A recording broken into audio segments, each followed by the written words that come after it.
आज गुप्त नवरात्रि के 10वें और आखिरी दिन हम माँ कमला की पूजा आराधना करते हैं। माता कमला माँ लक्ष्मी का ही स्वरूप है और इन्हें महाविद्याओं में 10वीं स्थान प्राप्त है। श्रीमद् भागवत के 8वें स्कंद के 8वें अध्याय में माता कमला देवी की उत्पत्ति की विस्तृत कथा बताई गई है।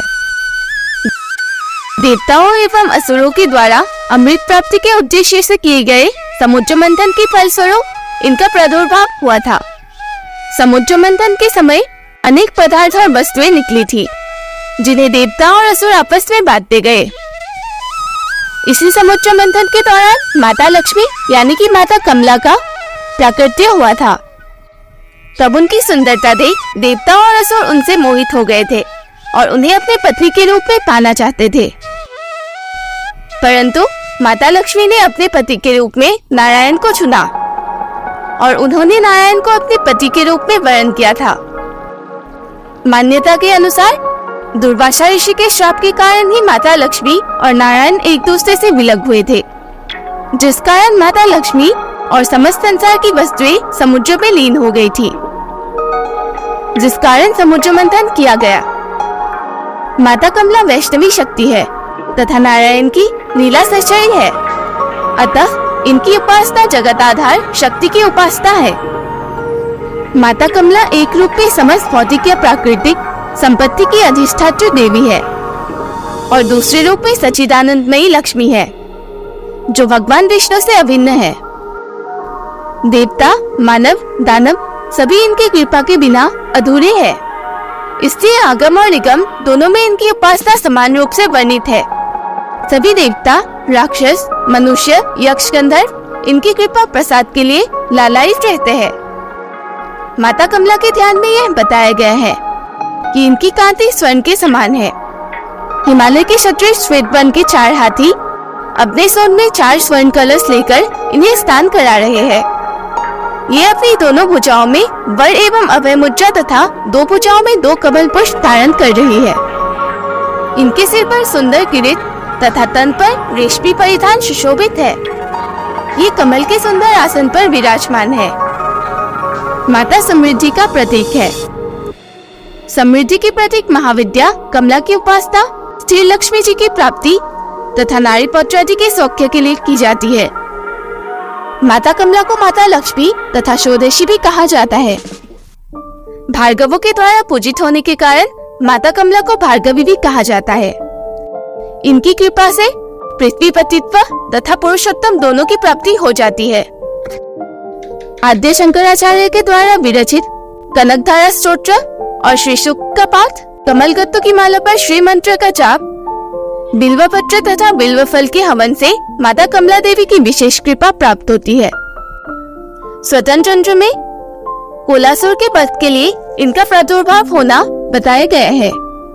वाराही तंत्र के अनुसार प्राचीन काल में ब्रह्मा, विष्णु तथा महादेव द्वारा पूजित होने के कारण माता कमला का एक नाम त्रिपुरा प्रसिद्ध हुई। कालिका पुराण में कहा गया है कि त्रिपुर शिव की भार्या होने के कारण इन्हें त्रिपुरा कहा जाता है। शिव जी अपनी इच्छा से ही त्रिधा हो गए। पुरुष सूक्त में माता कमला देवी को परम पुरुष भगवान विष्णु की पत्नी बताया गया है। अश्व, रथ, हस्ती के साथ उनका संबंध राज्य वैभव का सूचक है। पदस्थित होने तथा पद्मवर्णा होने का भी संकट श्रुति में है। माता कमला के 5 कार्य है: तिरोभाव, सृष्टि, प्रति, संहार और अनुग्रह। इस प्रकार काली से लेकर कमला तक 10 महाविद्याएं सृष्टि और वृष्टि, गति, स्थिति, विस्तार, भरण पोषण, नियंत्रण, जन्म मरण, उन्नति अवनति, बंधन तथा मोक्ष की अवस्थाओं की प्रतीक है। ये अनेक होते हुए भी वस्तुतः परमात्मा की एक ही शक्ति है। हिंदू धर्म में माता कमला या कमलात्मिका अपने सुंदर स्वरूप की पूर्णता वाली देवी है। ये देवी कमल पर बैठती है और वास्तव में उनके नाम का अर्थ है कमल की देवी लक्ष्मी का एक प्रतीक।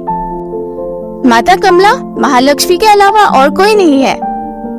कमला समृद्धि, उर्वरता और भाग्य लाने वाली देवी है। माता कमला देवी आदि पराशक्ति का अंतिम रूप है। माता कमला अपने तांत्रिक स्वरूप में स्वयं देवी लक्ष्मी है।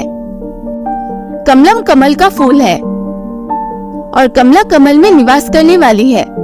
वे भौतिक अस्तित्व, उर्वरता, समृद्धि और भाग्य के 3 सबसे महत्वपूर्ण पहलुओं का प्रतिनिधित्व करती है और सबसे बड़ी भलाई की प्रदाता बनी रहती है।